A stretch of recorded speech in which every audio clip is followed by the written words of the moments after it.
Hello dear student, good morning to all of you. This is Magiraj here and now we are going to get discuss about the magnetic intensity and intensity of the magnetization, relation between susceptibility and relative permeability and etc. So अब हम जो है इसमें चुंबकीय तीव्रता, चुंबकन क्षेत्र, चुंबकीय पारगम्यता और चुंबकीय प्रवृत्ति और इनके संबंधों के बारे में डिस्कस करने जा रहे हैं। तो सबसे पहले हम ज्ञात करते हैं चुंबकीय तीव्रता। चुंबकीय तीव्रता ये क्या होता है? एकांक आयतन पर जो चुंबकीय आघूर्ण की मात्रा होती है उसे हम चुंबकीय तीव्रता कहते हैं। स्मॉल m से लिखते हैं, कैपिटल M अपॉन V, ये होता है चुंबकीय आघूर्ण। तो एकांक आयतन पर चुंबकीय आघूर्ण की जो मात्रा है उसे हम चुंबकीय तीव्रता कहते हैं। मात्रक हो जाएगा इसका, ये इसका सूत्र हो जाएगा और ये होता है एम्पियर मीटर स्क्वायर अपॉन आयतन का मीटर क्यूब। तो एम्पियर प्रति मीटर ये यूनिट हो जाएगा इसका, या इसकी डायमेंशन जो हो जाएगी वो हो जाएगी AL माइनस 1, ये इसकी बीमा हो जाएगी। तो इससे बोलते हैं चुंबकीय तीव्रता, अर्थात एकांक आयतन पर चुंबकीय आघूर्ण की जो मात्रा होती है उसे हम चुंबकीय तीव्रता कहते हैं। आइए अब हम डिस्कस करते हैं कि चुंबकन तीव्रता क्या होता है, चुंबकन क्षेत्र क्या होता है। तो चुंबकन क्षेत्र जो है, चुंबकन क्षेत्र का मान इसे तो पहली चीज तो H से डिनोट करते हैं और ये एकांक चुंबकीय पारगम्यशीलता पर, यानी ये कह सकते हैं या तो कि V not upon mu not होता है, ये होता है चुंबकीय प्रेरण और ये होता है चुंबकीय पारगम्यता।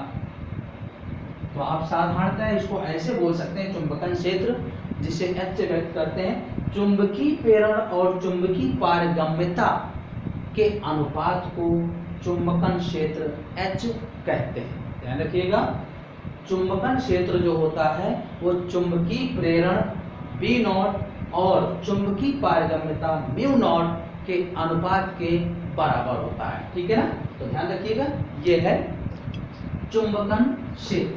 और आइए अब हम डिस्कस करते हैं कि ये चुंबकीय पारगम्यता क्या होती है। तो चुंबकीय पारगम्यता, चुंबकीय पारगम्यता जो है वो म्यू है, म्यू से डिनोट करते हैं और ये होती है B अपॉन H। और इसके बारे में अभी आपने डिस्कस किया कि ये था चुंबकीय प्रेरण और ये है चुंबकन क्षेत्र।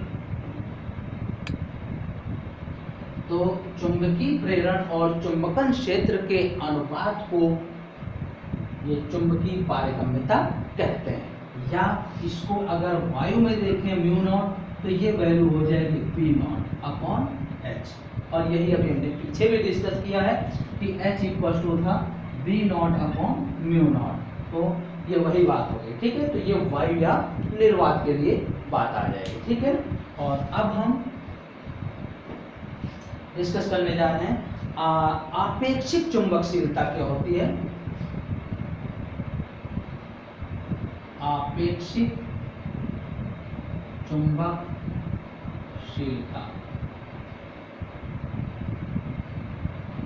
रिलेटिव परमियाबिलिटी बोलते हैं, mu R equal to mu upon mu not. यानी किसी माध्यम में पारगम्यता तथा वायु में पारगम्यता के अनुपात को आपेक्षिक चुंबकशीलता बोलते हैं। ध्यान रखिएगा, या रिलेटिव परमियाबिलिटी बोलते हैं। क्लियर, ये है म्यू अपॉन म्यू नॉट, माध्यम में पारगम्यता और वायु में पारगम्यता। ठीक है, इसका अनुपात जो होता है आपेक्षिक चुंबकशीलता कहलाता है। Mu R equal to mu upon mu not. ठीक है ना, तो ये बात आगे, और इसकी वैल्यू जो होती है आगे हम डिस्कस करेंगे कि प्रतिचुंबकीय है, अगर प्रतिचुंबकीय पदार्थ तो उसके लिए म्यू आर की वैल्यू जो होती है लेस देन 1 होती है अनुचुंबकीय पदार्थ जो होता है उसके लिए म्यू आर की वैल्यू ग्रेटर देन होती है, और लौह चुंबकीय पदार्थ जो है उसके लिए म्यू आर की वैल्यू ग्रेटर 1 होती है। तो ये रिलेटिव परमियाबिलिटी है, आपेक्षिक चुंबकशीलता, ठीक है ना। और इसी के साथ अब हम डिस्कस करते हैं कि ये चुंबकीय प्रवृत्ति क्या होती है। चुंबकीय प्रवृत्ति, इसको हम जाइयम से डिनोट करते हैं, ठीक है ना। तो ये जाइयम की जो वैल्यू है वो है m/h, यानी ये वही जो हमने निकाला था चुंबकीय आघूर्ण, ठीक है ना वो, और यहाँ पर जो h है चुंबकन क्षेत्र, ठीक है ना, का अनुपात जो है वो किसके बराबर होता है, चुंबकीय प्रवृत्ति के बराबर होता है। तो चुंबकीय आघूर्ण और चुंबकन क्षेत्र के अनुपात को चुंबकीय प्रवृत्ति बोलते हैं। अब जैसे हमने जाइयम और म्यू आर में रिलेशन भी है, उसके अकॉर्डिंग अनुचुंबकीय, लौह चुंबकीय और प्रतिचुंबकीय के लिए जाइयम की भी value positive, negative and more positive होगी। तो आगे हम डिस्कस करेंगे जब। तो ये फिलहाल आप ध्यान रखिएगा कि mu R equal to 1 plus जाइयम होता है, तो जाइयम की वैल्यू हो जाएगी म्यू आर माइनस 1, ये वैल्यू हो जाएगी। तो इसके हिसाब से आप देखिएगा कि प्रतिचुंबकीय जो था, प्रतिचुंबकीय पदार्थ, इसके लिए म्यू आर की वैल्यू लेस देन 1 थी, तो इसलिए जाइयम क्या हो जाएगा, देखिएगा लेस देन 1 माइनस 1 क्या होगी, निगेटिव। इसी तरीके से अनुचुंबकीय पदार्थ, अनुचुंबकीय पदार्थ के लिए म्यू आर हमने ग्रेटर 1 लिखा था, इसलिए जाइयम की वैल्यू ये ग्रेटर 1, एक से बड़ी वैल्यू में एक घटेगा तो पॉजिटिव आएगा। और लौह चुंबकीय पदार्थ जो था इसके लिए म्यू आर ग्रेटर 1 था, इसका मतलब जब बहुत बड़ी वैल्यू होगी एक से, उसमें एक घटेगा तो जाइयम की वैल्यू जो होगी मोर पॉजिटिव आएगी। कई बार हमने पॉजिटिव बताया, इसका मतलब अधिक गुना पॉजिटिव होगी, ठीक है ना। तो ध्यान रखिएगा कि आगे हम संबंध अभी प्रूव करेंगे, ऐसा होता है जाइयम और म्यू आर में संबंध। तो इससे हमने प्रतिचुंबकीय, अनुचुंबकीय, लौह चुंबकीय जो आगे यूज होंगे उनमें म्यू आर और जाइयम के रिलेशन आ जाएंगे। देखिए ये आप ध्यान रखिएगा, प्रति विपरीत के लिए तो लेस देन 1, ये अनु दिशा में है, अनुदिश है तो ग्रेटर देन 1, और लौह चुंबकीय के लिए ग्रेटर 1। तो ये वैल्यू जब इसमें रखेंगे तो जाइयम की value negative, positive and more positive आ जाएगी, ठीक है ना। अब हम डिस्कस करते हैं संबंध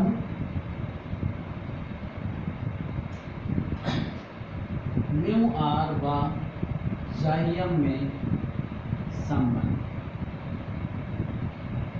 देखिएगा ये किसी धारावाही प्रणालिका की बात करते हैं कि ऐसी ये कोई धारावाही प्रणालिका थी,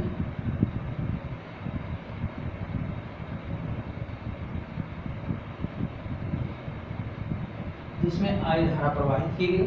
तो इसकी अक्ष पर चुंबकीय क्षेत्र होगा, और अगर ये प्रणालिका किसी लौह पटलित क्रोड के ऊपर लपेटी गई है इस तरीके से, ये धात्विक सतह इसके ऊपर लपेटी गई है ये, तो ये कुछ इस तरीके की आकृति बनेगी।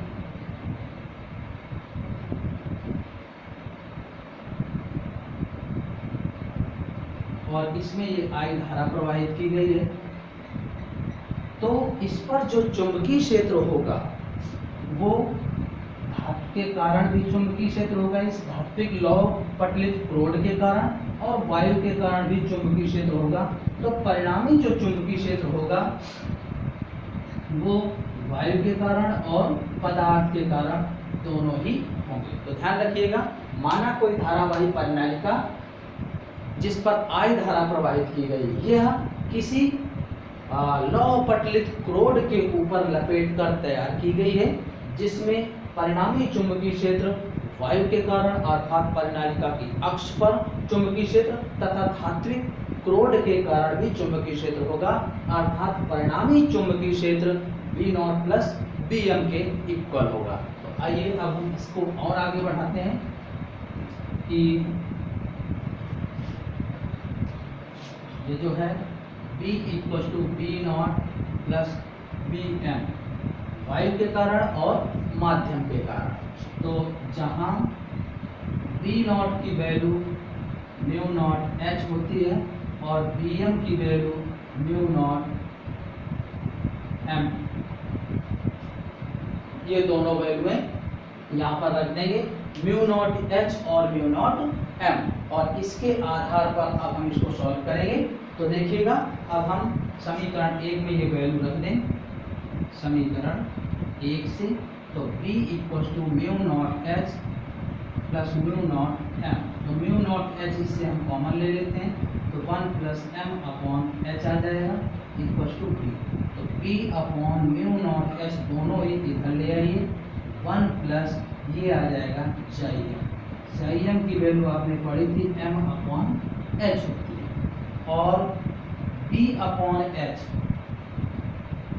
इसका मान जो होता है म्यू होता है, पारगम्यता, तो म्यू अपॉन म्यू नॉट हो जाएगा 1 प्लस chi m, यानी mu upon mu not equal to 1 plus chi m, और ये आपने पढ़ा कि relative permeability mu upon mu not होती है आपेक्षिक चुंबकशीलता, तो ये हो जाएगा mu R equal to 1 plus chi m।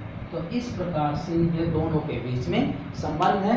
कोई असंख्य फेरों वाली कुंडली को हमने लौह पटलित रोड के ऊपर लपेटकर एक धारावाही परिनालिका का रोक दिया, जिसमें वायु यानी परिनालिका की अक्ष पर वायु के कारण और लौह पटलित धात्विक रोड के सतह के कारण चुंबकीय क्षेत्र ये होंगे बी नॉट और बी एम, तो परिणामी चुंबकीय क्षेत्र बी होगा equal to B not plus B M, B not का मान ये और बी एम का मान ये, दोनों समीकरण 1 में रख दिया, ये आया, म्यू नॉट एच कॉमन ले लिया, तो 1 plus M upon H equal to B.